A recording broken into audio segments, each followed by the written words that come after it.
La mayonnaise. Moutarde, sel, poivre, jaune d'œuf, un petit peu de vinaigre et l'huile. Les ingrédients sont dans l'ordre, on mélange. Alors on commence avec un petit peu de moutarde, un petit peu. Voilà, une cuillère de moutarde. Sur la moutarde, les assaisonnements. Alors, évitez de le mettre sur le jaune, toujours. Voilà, on va mettre le jaune qu'à la fin en commençant à remuer. Déjà, on va mélanger le sel, la moutarde et le poivre ensemble un petit peu.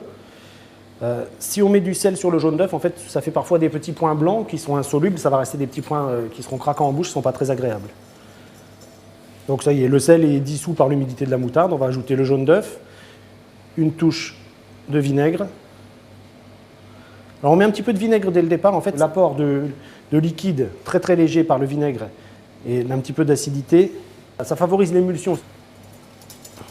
Donc là, on mélange l'ensemble. Donc l'huile, la technique, un filet d'huile et on fouette sans arrêt. Alors pour faire 1 litre de mayonnaise, pour 1 litre d'huile, on met 5 jaunes à peu près. Donc là, je vais mettre 20 centilitres d'huile pour 20 centilitres d'huile pour Jérôme. Voilà, donc là, on va serrer la mayonnaise maintenant.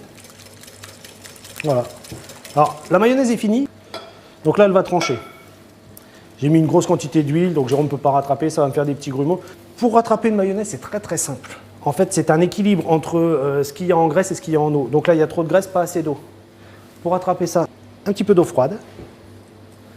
Et là, Jérôme va verser ou reprendre à la cuillère un petit peu de son mélange.